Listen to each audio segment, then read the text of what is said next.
비트코인 8만 달러 돌파 이슈 이제는 다들 아실 겁니다. 솔직히 말씀을 드리면 이번 상승 이슈는 이미 지난주 재료입니다. 그리고 8만 달러 뚫었다라는 관심은 벌써 식고 있습니다. 그런데 제가 오늘 이 영상을 굳이 만든 이유가 있는데요. 왜 올랐는가는 사실 이제 중요하지 않습니다. 그건 이미 끝난 질문이에요. 진짜 지금 중요한 질문은 따로 있습니다. 그래서 지금 나는 뭘 해야 하는가인데요. 이 영상은 크게 두 파트로 나뉩니다. 앞부분에서는 지난 일주일간 무슨 일이 있었는지를 정리하고 이 영상의 진짜 핵심 8만 달러를 넘긴 지금 사야 하는가, 기다려야 하는가, 기다린다면 어디서 기다려야 하는가인데요. 결론부터 미리 말씀을 드리면 이번 상승은 하나의 뉴스로 설명되지 않는 세 가지 힘의 결합이 있었습니다. 정부의 국채 정책, 기관 투자자의 실제 매수, 그리고 하락에 베팅했던 사람들의 강제 청산, 이 배경을 먼저 정리하고 진짜 승부처인 지금부터의 전략으로 바로 넘어가겠습니다. 자, 먼저 모든 것의 출발점은 8월 19일 미국 재무부의 발표였습니다. 재무부는 장기 국채 바이백, 그러니까 정부가 시장에서 자기 국채를 다시 사들이는 규모를 기존 회당 최대 20억 달러에서 최소 40억 달러로 2배 이상 늘리겠다고 밝혔습니다. 대상은 10년에서 20년물, 20년에서 30년물 같은 장기 국채였고 9월 9일부터 적용이 됩니다. 이게 왜 중요하냐면 이 발표가 나온 배경을 보셔야 합니다. 당시 30년물 국채 금리가 2007년 이후 최고 수준까지 치솟고 있었습니다. 정부 입장에서는 장기 금리가 계속 오르면 나라 전체의 이자 부담이 눈덩이처럼 커집니다. 실제로 이 발표와 같은 날 미국의 국가 부채가 사상 처음 40조 달러를 돌파했다는 사실도 함께 공개가 됐습니다. 그러니까 이건 정부가 여윳돈으로 국채를 좀 샀다라는 얘기가 아니라 장기 금리 급등을 정부가 더 이상 방치하지 않겠다라는 시장에 대한 신호였던 겁니다. 발표 즉시 반응이 나왔습니다. 30년물 금리는 5.26%에서 5.18%까지, 10년물도 4.68%에서 4.63%까지 떨어졌습니다. 여기서 많은 분들이 의아해 하십니다. 국채랑 비트코인이 무슨 상관이야? 라고 생각할 수 있는데요. 비트코인은 금리를 직접 결정하지 않습니다. 하지만 비트코인은 달러 가치와 시중 유동성에 굉장히 민감하게 반응하는 자산입니다. 이 연결고리를 단순화하면 이렇습니다. 금리 부담 상승, 달러 강세, 위험 자산을 선호하지 않으면 비트코인은 하락을 하고 반대로 금리 부담이 하락하고 달러가 약세면서 유동성이 돌아 위험 자산을 선호할 경우 비트코인은 상승하는 연결고리가 있습니다.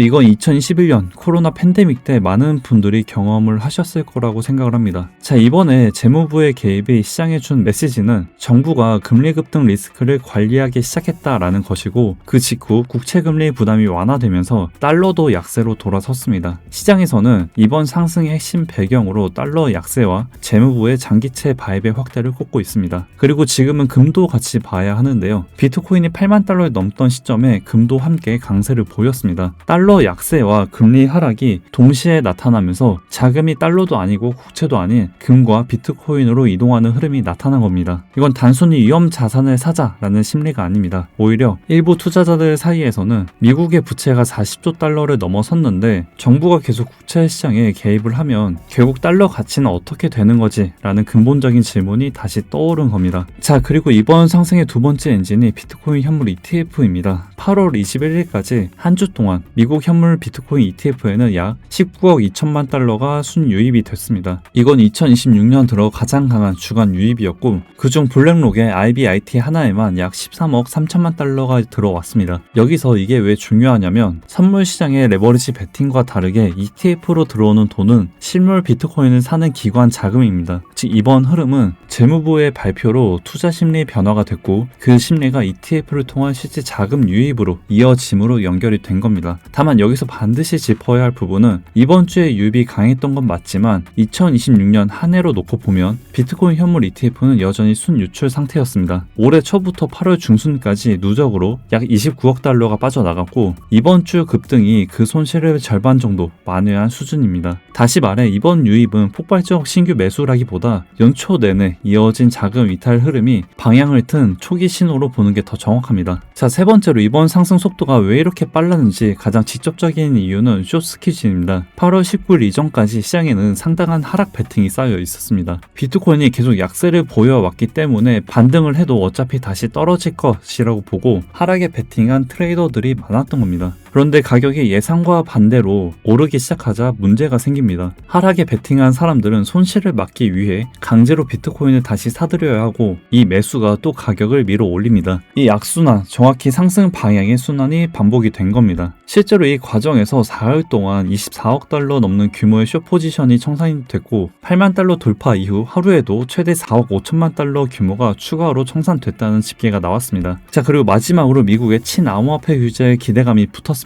8월 19일 트럼프 대통령이 백악관에서 코인베이스, 크라켄, 로빈후드 등 암호화폐 업계 리더들과 SEC, CFTC 수장들을 불러 모아 클래리티 법안의 상원 통과를 압박하는 행사를 열었습니다. 이 법은 어떤 디지털 자산이 증권이고 어떤 게 상품인지를 명확히 규정해서 업계의 규제 불확실성을 없애자는 법안입니다. 이 발언 이후 비트코인이 하루 만에 5% 넘게 뛰기도 했습니다. 이 법은 아직 상원을 통과하진 못했습니다. 8월 휴회 전 표결이 불발됐고 9월 15일에 이 법안을 본 회의로 올릴지 결정하는 절차적 표결이 예정되어 있습니다. 통과가 되려면 60표가 필요한데 아직 여야 협상이 완전히 끝난 상태가 아닙니다. 그러니까 이건 확정된 호재가 아니라 통과가 되면 추가 상승 재료가 될 수 있는 아직 불확실한 변수로 이해하시는 게 정확합니다. 자, 이제 여기서부터가 오늘 영상의 진짜 본론입니다. 앞에서 정리한 왜 올랐는가는 이제 다 지난 얘기고 솔직히 그 이유들을 100% 다 외우실 필요도 없습니다. 지금부터 드리는 이야기만 기억하셔도 오늘 영상은 충분합니다. 먼저 이미 늦은 거 아닌가 라는 착각부터 깨고 가겠습니다. 댓글이나 커뮤니티를 보면 이런 반응이 정말 많습니다. 6만 달러대에 안 사고 뭐 했나? 이미 20% 넘게 올랐는데 지금 들어가면 상투 잡는 거 아닌가?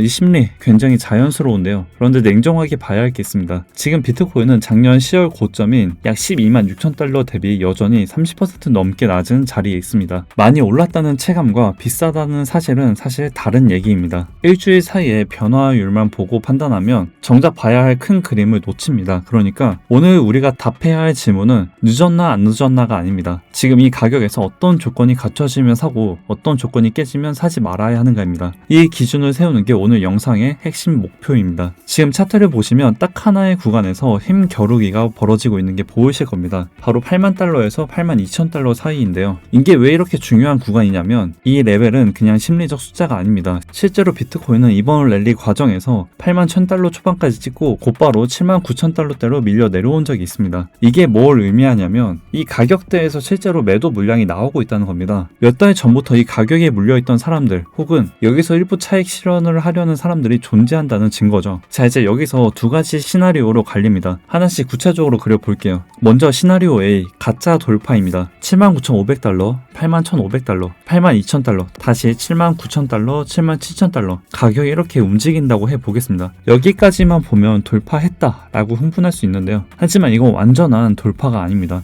위쪽을 잠깐 건드리고 다시 원래 자리로 밀려 내려오는 전형적인 가짜 돌파 패턴입니다. 이런 경우 위쪽 매물대를 뚫지 못했다는 뜻이고 단기적으로 실망 매물이 추가로 나올 수 있습니다. 그 다음으로 시나리오 B, 돌파 확정입니다. 자, 이렇게 움직인다면 얘기가 완전히 달라집니다. 8만 달러 돌파, 그 다음 79,500달러에서 8,500달러 사이에 며칠간 횡보를 하며 조정, 그리고 거래량이 줄어들면서 매도세 소진, 그 다음 다시 상승 시작하면서 82,000달러 돌파, 그 다음 마지막으로 82,000 위에서 며칠간 지지를 확인하는 것. 이 그림이 나온다면 이건 단순한 스파이크가 아니라 저항이 지지로 바뀌는 구조적 전환입니다. 기술적 분석에서는 이걸 로 리버셜이라고 부르는데 한 번 뚫은 저항선이 그 다음부터는 바닥을 받쳐주는 지지선 역할을 하게 되는 것입니다. 이게 확인이 되는 순간부터는 시장의 질문 자체가 바뀌는데요. 8만 달러에서 사도 되나에서 8만 달러 아래로 다시 떨어질 가능성이 얼마나 낮아졌나로 바뀝니다. 이번 주 다음 주 딱 하나만 체크한다면 8만 2천 달러 위에서 종가가 3일 이상 연속으로 유지가 되는지 이게 시나리오 A, 시나리오 B를 가르는 가장 간단한 기준입니다. 만약 여기서 못 뚫고 밀린다면 7만 6천 달러에서 7만 8천 달러 여기가 가장 먼저 나올 수 있는 조정 구간입니다. 이번 급등 과정에서 만들어진 단기 지지대라고 보고 있고요. 그 다음이 7만 2천에서 7만 5천 달러인데요. 여기는 조금 더 신경 써서 봐야 하는 구간입니다. 단순 눌림목을 넘어서는 조정이기 때문에 이 정도까지 내려온다면 이게 정상적인 숨 고르기인지 아니면 상승 동력 자체가 흔들리는 신호인지를 판단해야 하는 지점입니다. 여기서 매수세가 다시 들어오는지 아니면 계속 거래량이 실리면서 밀리는지를 꼭 확인하셔야 합니다. 그리고 마지막으로 68,000에서 73,000 이 구간까지 밀린다면 이건 단순 차익 실현을 넘어서 최근 상승분의 상당 부분을 되돌리는 큰 조정입니다.